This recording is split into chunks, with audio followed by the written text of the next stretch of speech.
शुरुआत कर रहे हैं, उसको लॉन्च कर रहे हैं, सुनिए। अब अटल टनल के नाम से जानी जाएगी। हिमाचल के लोगों को, प्रीणी के लोगों को ये सरकार की तरफ से अटल जी के जन्मदिन पर एक बहुत बड़ा महत्वपूर्ण उपहार है। ये सिर्फ हिमाचल या लेह लद्दाख इतना सीमित नहीं है। एक प्रकार से अटल जी के विजन का पूरे देश की सुरक्षा की दृष्टि से भी अहम महत्व है। टूरिज्म की दृष्टि से भी इसकी अहमियत बहुत ज्यादा है। ये अटल जी ही थे जिन्होंने इस टनल के महत्व को समझा और उसके निर्माण का मार्ग बनाया था। अटल जी के नाम पर इस टनल का नामकरण होना हिमाचल के प्रति उनके लगाव और अटल जी के प्रति आप सभी के आदर और असीम प्यार का भी प्रतीक है।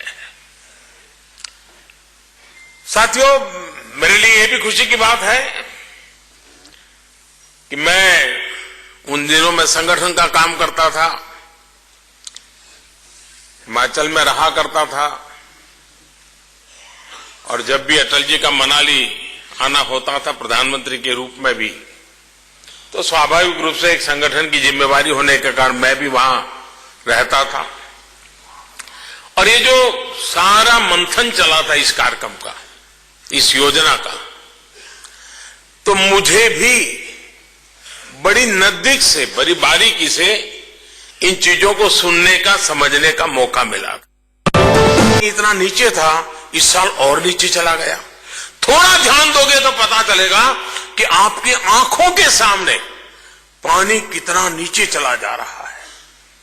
मुझे बराबर याद है जब मैं पंजाब में काम करता था, उस समय पंजाब में इस बात की चर्चा होती थी कि यहां पानी इतना ऊपर है कि खेती में काम को नुकसान होता है। आज 20 साल हुए, वहां पर से शिकायत यह है कि पानी इतना नीचे चला गया है कि खेती करना मुश्किल है।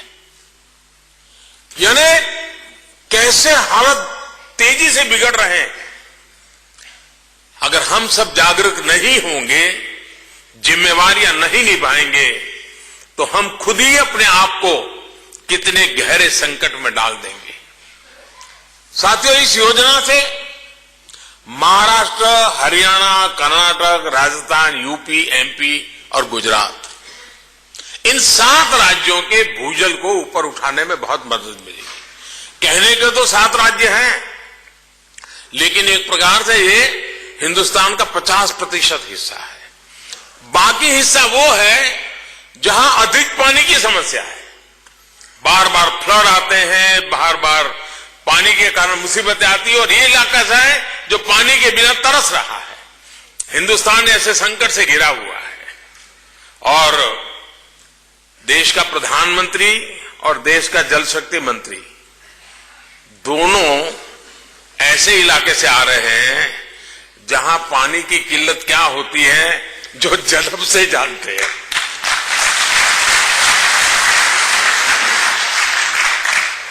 हम वो लोग हैं जिन्होंने उस मुसीबत को झेला है, आंखों के सामने देखा है, और इसलिए इस पीड़ा को, इस दर्द को हम भली भांति समझ पाते हैं, और इसलिए मिशन मोड में काम करने का मिजाज भी बनता है। साथियों, इन 7 राज्यों के दर्द को हम भली भांति समझ पाते हैं, और इसलिए मिशन मोड में काम करने का मिजाज भी बनता है। साथियों, इन 7 राज्यों के 78 जिलों में 8,300 से ज्यादा ग्राम पंचायतों में भूजल की स्थिति बहुत ही चिंताजनक है। इसका क्या खामियाजा वहां के लोगों को उठाना पड़ता है, वही समय सारे गांव वाले टेक्नोलॉजी से हमसे जुड़े हुए हैं। वो इस बात को सुन रहे हैं, वो समझ रहे हैं, इसके महात्मा को समझ रहे हैं। इन क्षेत्रों की, किसानों की, पशुपालकों की, छोटे छोटे उद्यमियों की, वहां की महिलाओं की दिक्कतें किसी से छिपी हुई नहीं है। साथियों, लोगों को इन दिक्कतों से मुक्ति मिले, जल स्तर में सुधार हो, इसके लिए हमें जागरूकता अभियान चलाने होंगे। Artificial intelligence, internet of things और जरूरी डेटा को हमें जोड़ना पड़ेगा। और सबसे प्रमुख बात, हमें जल संरक्षण और जल संवर्धन पर बल देना होगा, ताकि पानी की एक एक बूंद का उचित उपयोग हो। और ये आखिर होगा कैसे? इस टीम का नेतृत्व करेगा कौन? क्या अफसर करेंगे? सरकारी मुलाजिम करेंगे? ब्यूरोक्रेट करेंगे? जी नहीं। इसके लिए हमें उन लोगों तक जाना होगा, उन लोगों को जोड़ना होगा जो पानी का इस्तेमाल करते हैं, जो पानी के संकट से प्रभावित है। इसके लिए हमें अपनी उन माताओं बहनों के पास जाना होगा जो घरों की असली मुखिया होती है। घरों में पानी का उपयोग जरूरत के अनुसार ही हो, जहां तक संभव हो रिसाइकल किए पानी से काम चलाया जाए। ये अनुशासन घरों के भीतर भी लाना ही होगा। और मैं तो स्टार्टअप वाली दुनिया से भी कहूंगा कि वो ऐसी चीजों का निर्माण करे कि जहां कम से कम पानी से अधिक काम हो पाए। टॉयलेट की रचना कैसी हो, टॉयलेट को फ्लश करना है तो कितना पानी लगेगा, कम से कम पानी कैसा हो। कुछ लोगों ने बनाया है कि वॉश बेसिन का जो पानी होता है वो टॉयलेट की टंकी में जाता है और फ्लश करना होता है तो वही पानी फिर से उपयोग में आता है। कई प्रयोग हो रहे हैं।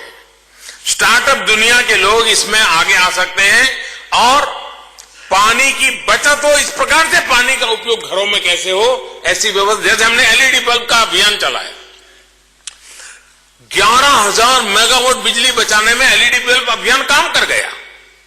उसमें किसी घर मालिक को हिसाब किताब नहीं लगाना पड़ा कि भाई अब चालू करूं कि बंद करूं। एक व्यवस्था से ही बड़ा बदलाव आया। अगर स्टार्टअप दुनिया के लोग आगे आते हैं तो मुझे विश्वास है कि ऐसी व्यवस्थाएं विकसित होगी जिसके कारण कम से कम पानी में गुजारा करने की आदत हो। लेकिन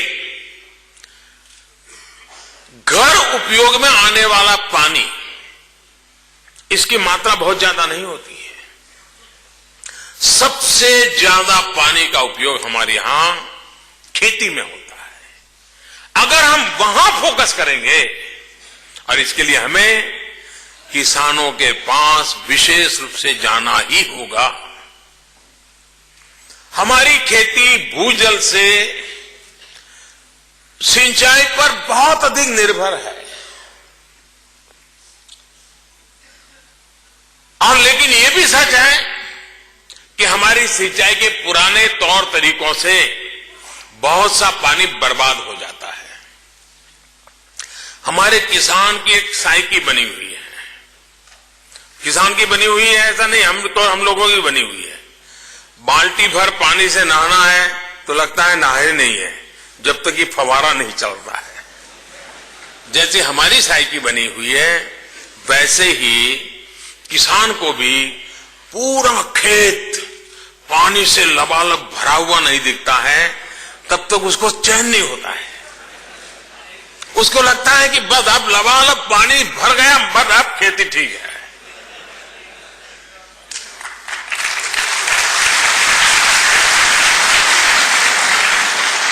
और पानी जमीन के लिए है कि पौधे के लिए, इसका भेद ही समझ नहीं है। एक्चुअली पानी पौधे को चाहिए, लेकिन किसान पानी जमीन को देता है। उसका दोष नहीं है, हमने उस तक सही बात पहुंचाई ही नहीं है। उसी प्रकार से फसल, जब पता है भाई कि कुछ फसल ऐसी है जो पानी सबसे ज्यादा लूटती है मैं कहता हूं, अब उन फसल से कैसे बाहर आए, हम फसल में परिवर्तन कैसे करें। मैं हरियाणा सरकार का बधाई देता हूं, मनोहर जी खट्टर ने वहां के किसानों को स्पेशल इंसेंटिव अभियान चलाया और कम पानी वाली फसलों की तरफ ले जाने के लिए बड़ा सफल प्रयोग किया है। हरियाणा को बचाने का एक बड़ा अभियान है, वो सारे देश में करना पड़ेगा, उसके बिना हम स्थिति को बदल नहीं पाएंगे। इसके अलावा गन्ना हो, धान हो, बहुत सी ऐसी फसलें भी हैं जो बहुत ज्यादा पानी चाहती है।